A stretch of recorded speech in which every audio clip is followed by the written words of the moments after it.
And we're going live to Cleveland, where the host of I-24's Road to the White House, Ami Kaufman and Danielle Ziri, I-24 News correspondent, are standing by. Guys, day two, what should we expect? As you can hear behind us, and I hope you can hear that, the band is rehearsing for tonight, and we have quite a big program for tonight as well, day two of the convention.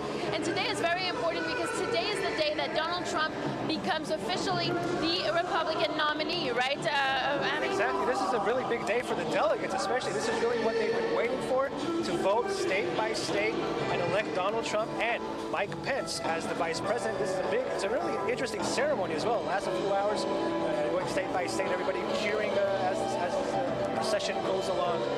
But as we talked earlier, today the theme is going to be making America work again. And we're going to have some speakers talk about the economy.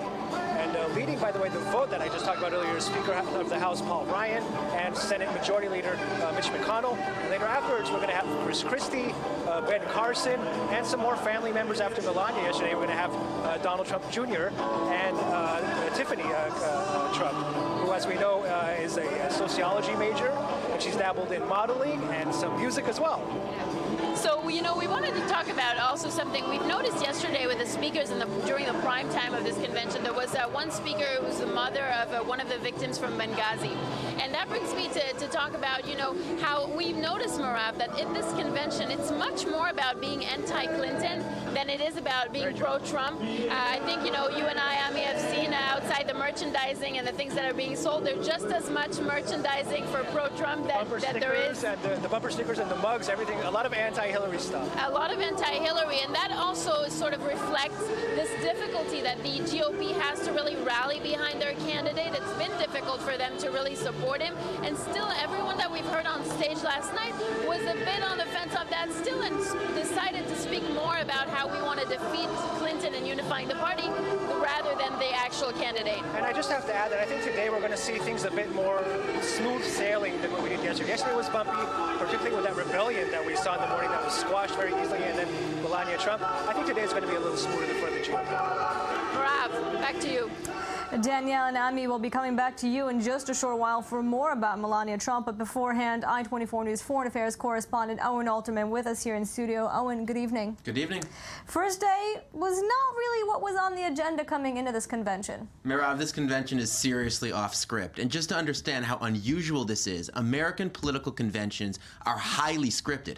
Every step, every frame, meticulously planned. This is viewed as the party's chance to control their message, to use their free television time, to essentially present a cooked infomercial to the public. That is not what happened yesterday. Ami and Danielle talked about the rebellion on the floor. We also had these pot shots taken at John Kasich and this Twitter war between Trump's advisors and Kasich. We also had scheduling problems that pushed some of the prime speakers, Senator Joni Ernst from Iowa, for example, out of prime time, and of course the controversy over plagiarism. And something a little bit funny as well, some mistranslations. Right. Also, there were kippot that were being sold in the streets in Cleveland, and we have footage of them. And on one side of the kippah, you see the words, "Make America Great Again." And on the other hand, you have what is supposedly a translation into Hebrew, "Lafoch et Amerika legdola shuv," but not exactly a translation, more of saying that it'll make America big again, as in size. And we're seeing the images of these yarmulkes right now, red with these letterings on them, as you mentioned. Right. I have a friend on Facebook who said maybe this means the America is going back to the Philippines, usually translated in the Hebrew press as "Lehachzir et Amerika legdulata," a little bit of a mistranslation. Harmless error. Wondering where those yarmulkes were actually made. Owen Alterman, Right. Thank you very much for joining us and staying with the Republican National Convention. Social media exploded during Melania Trump's speech, pulling quotes that were extremely similar to Michelle Obama's speech during the Democratic National Convention in 2008. Since Mrs. Trump became a Twitter sensation with hashtags such as famous Melania Trump quotes. Here are parts of both speeches. From a young age, my parents impressed on me the values that you work hard for what you want in life, that your word is your bond, and you do what you say and keep your promise, that you treat people with respect. And Barack and I were raised with so many of the same values, like you work hard for what you want in life, that your word is your bond, that you do what you say you're going to do, that you treat people with dignity and respect.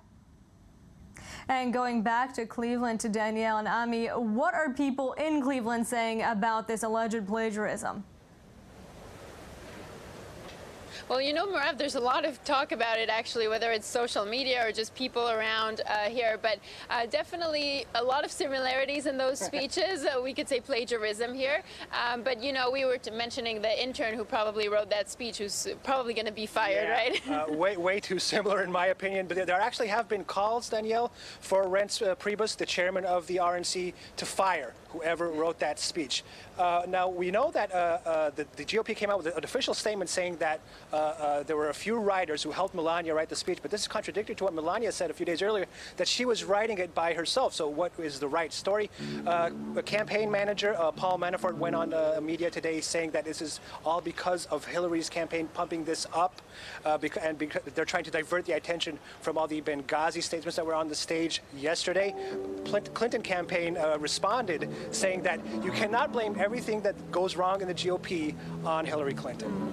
And, you know, I think another point that's interesting is that he introduced her on stage, and that was a big step because that really broke tradition. The candidate usually doesn't show up on stage until the last night, which is Thursday night, where he gives his acceptance speech.